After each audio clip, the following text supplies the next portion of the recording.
Soldiers of Reddit who have faced child soldiers in combat, what has been your, or your comrades, experience or experiences, any unique challenges you, or others have faced? My buddy said that kids would often run up to the convoy trucks in Iraq and some of the guys would give them candy, even though they weren't supposed to. On one such occasion, a kid tossed 2 live grenades into the truck. One of the grenades was quickly tossed away to explode without issue. The other was not as easy to get rid of, and ended up amongst the group of kids. The guys giving out candy were put on cleanup duty. No idea what the approximate age of the children was, and not many other details. It was pretty rare to get him drunk enough, and in a mood, to talk about any of it. There was a kid sitting on an overpass in Iraq, dropping Molotov cocktails trying to make it into the gunner's hatch of all them rats in our convoy. 50-calorie gunner saw him and cut him in half. He was probably 10 years old or so. My platoon sergeant was on his 3rd tour when he joined our unit heading to the sandbox. I'll probably never forget the time he just dropped in casual conversation, in a joking manner. You can take home a lot of things from your time in service, but I'd rather not have been the first guy in my neighborhood with 3 confirmed kills. And he just kept talking from there, like he didn't want to give anyone else a chance to question what he just said. It worked. I never asked. End of our tour. Nothing really happened the whole time. He got comfortable enough with us to tell some stories from his past tours. One of them involved meeting a 13-year-old Iraqi boy awkwardly trying to carry an RPG in the suburbs of Baghdad, and the sergeant just up and running at the kid, screaming at the top of his lungs, firing his weapon as fast as he could in the air, scaring the kid enough for him to drop the RPG and run.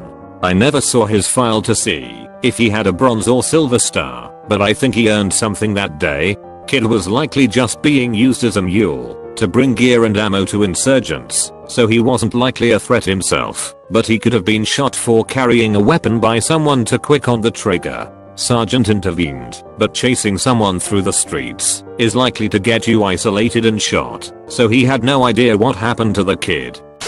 My ex was British Royal Marines and fought child soldiers. This was 10+ years before I met him, but he had horrible nightmares and on a couple of occasions broke down crying while drunk.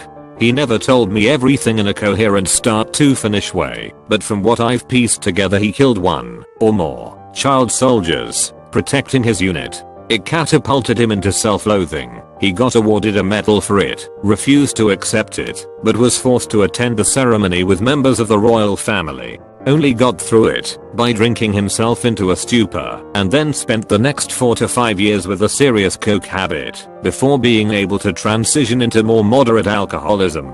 So yay. I can't speak for others, and thankfully I never had to pull the trigger, but I always gave them a lot more time in the crotches, vs an adult. There were several times they ran up unexpectedly, waved a gun in our direction, or just generally acted like they were going to attack us. I'd put them in my sights and beg God, please don't make me do this. Thankfully, every time, they'd stop what they were doing. If it were an adult aiming a weapon at us, they'd get zero thought. I remember the ones I didn't pull the trigger on so much more than the ones that I did. I'm sure a lot of soldiers would disagree with me, but I sleep just fine at night. Not me, but a fraternity brother and close friend who passed away told me a story once about his 2nd deployment in the Middle East. He was an Army Ranger, Army Special Ops, and was a breacher/first one enduring all breaches, because he had balls of steel and insane reflexes. He told me that he killed a kid once who couldn't have been more than 14 years old. He said the action wasn't what haunted him, he said it was how it happened. He was leading the team through an alleyway to a door that led to a suspected illegal weapons cache, and he held his breaching shotgun up to the door and gave count, and as soon as he was about to breach, the door swung open and a kid leaned out through the door with an AK-47 pointed outward. So he blasted the kid in the face with the breacher shotgun, and he said the look of surprise on the kid's face was what bothered him, a mix of surprise and inevitability of his doing. There's no running from a fucking shotgun blast to the face. I was with the SADF back in Angola. My platoon and I had few brushes with them We mostly met poorly trained militias armed with old Soviet gear. But I remember on one occasion, we were entering a village where we were supposed to get water. The village, if we can even call it that, had around 10 to 15 actual house, and of those at least half were abandoned. I remember that our spotter yelled out to us, telling us to get prepared. Our lieutenant saw something that visibly shocked him, and called out our sergeant. We received the order to issue warning shots south of our position. That's when we all saw it, around 30 to 40 kids with guns bigger than them with a few adults who seemed to be their co-s. Our sergeant ordered us to target the officers, and we did. Even after all 6 of their adults were killed, the kids still continued to shoot, with no control of their fire. After maybe 5 minutes the order came, fire at will. I don't remember if the entire platoon opened fire. I remember I did. In the moment, I didn't quite think about who I was shooting. I don't think anyone did. All we saw was an enemy eager to send us home in body bags. We saw enemy uniforms, nothing else. Nobody said anything afterwards. My comrades probably all willingly forgot this, or justified it by saying something like us or them. It's very easy to analyze the situation if you weren't there, but when you're in the moment, you forget that the ones on the other side are just like you. So to sum it all up, I opened fire without thinking too hard about it. Don't know if I regret it, I just know I don't like remembering. Spent a lot of time with my friend's brother when he would come back from his tours.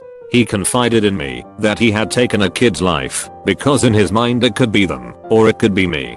On a previous tour he witnessed a child with a bomb strapped to him hug a fellow soldier and blow them up. A lot of his stories were very hard to listen to, and it was clear to me that he did not return as the same person that I knew growing up. Didn't actually pull the trigger on the kid, but was ready to convoy through a village, and the kid reaches into a pocket and pulls out what looks like a grenade and tries to throw it. I hesitated. The grenade slipped out of his hand behind him. It was damn rock. I was ready to kill a kid over a fucking rock. If it was a grenade and he managed to throw it, my hesitation could have meant my buddies' lives. I'm glad it was rock.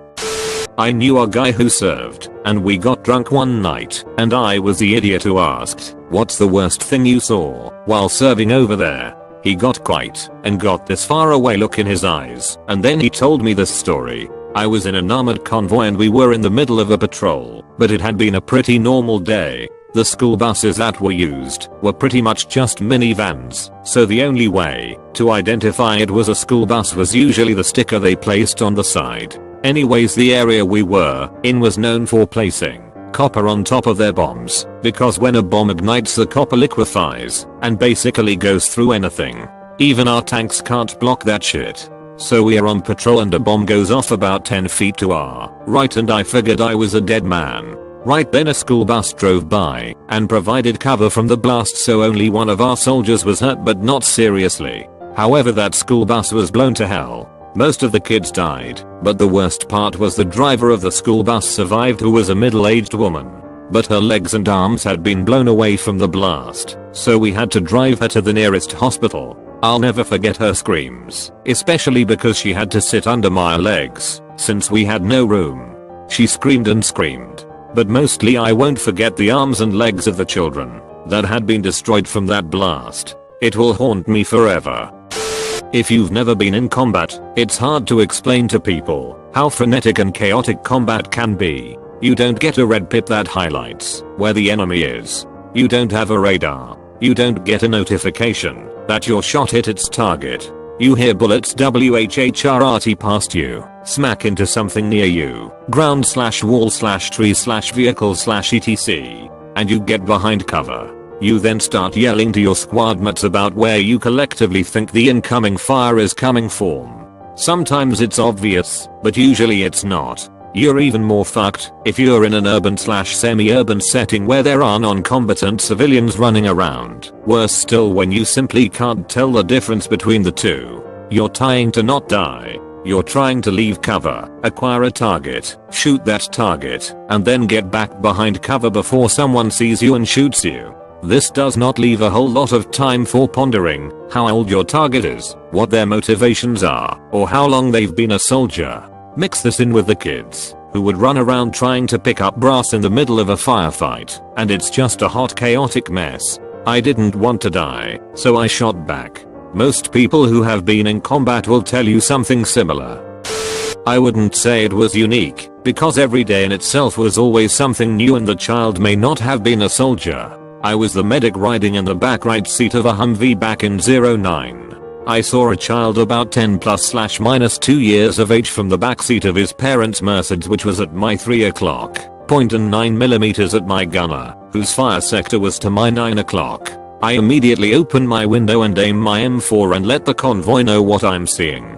Gunner's turn and a shot came from the Humvee in front of me and hits the car. No one was hurt. The reason I didn't fire is because I could see that he didn't have the instinct to pull the trigger. Had he been several years older and carried himself more like he knew what he was doing, then I'm positive I would have been the one to fire, and it wouldn't have been the car that would have been hit. I was deployed in Afghanistan from 2009 to 2010, and again in 2012 with the US Army. Due to the nature of my deployments, the first one was much more kinetic, and that's where most of my personal encounters with the enemy happened. A lot of the people we fought were teenagers, probably from 16 to 19 years old. So some of them were children by the US definition. But over there people grow up a lot faster. Everyone I dealt with was trying to kill me, so I don't feel any remorse about shooting back at them or dropping mortar rounds on them. I never had to deal with younger kids being a threat or anything like that, thankfully. And honestly, myself and everyone I knew generally really liked the little kids over there. They were usually sweet and nice, and always asked for candy and gum and stuff like that. And even when those little shits would throw rocks at our trucks, it was hard to blame them. Not much else to do for fun around there.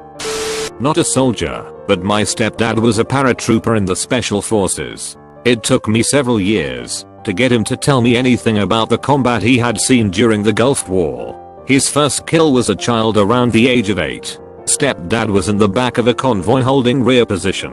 They stopped for some reason I never asked, and the child came running at them from behind. He was naked, except a thick vest, and had a grenade in his hand. Stepdad told him to stop over 10 times. The boy's father was watching from a nearby building. Still messes him up, and he goes to therapy 3 times a week. War is hell. My brother was in Iraq during early/mid 2000s, when things were really whack. Said he was on gate duty one night and a kid walked up with an MRE trying to get him and his buddies to come up to the gate. Obviously none of them got up because they had MREs of their own, but long story short, the kid blew up from an IED they had put in the MRE bag the kid was holding. He had a couple other stories, but the shit he saw was enough to make a hardcore atheist find Jesus, so IDK. We don't talk much now, but if you're reading this, I love you, man. Not really the same thing, but this question reminded me of something I read in Stars and Stripes while I was deployed. Some army unit was doing daily patrols through some shithole town I can't remember the name of. They did this patrol every day and the locals got to know them pretty well and didn't seem to mind.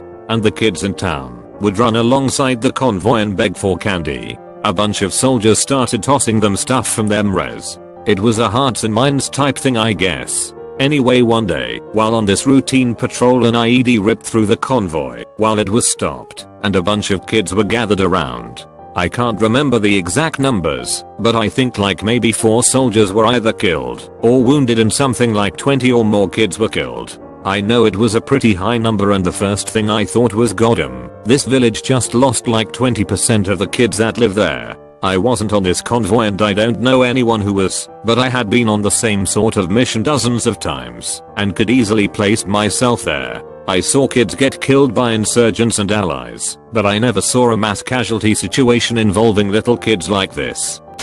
We had a kid, maybe 8 to 10 years old, walk by one of our vehicles with a woman. As soon as he was alongside of the truck, he took out a grenade and tried to throw it on top of the truck. Mind you, these trucks are about 9 foot tall. Grenade bounced off the armor and back at the kid. Killed him and the woman. I wanted to feel sorry for him, but I really can't. I'm sure an adult told him to do it, but that could have killed me or one of my brothers.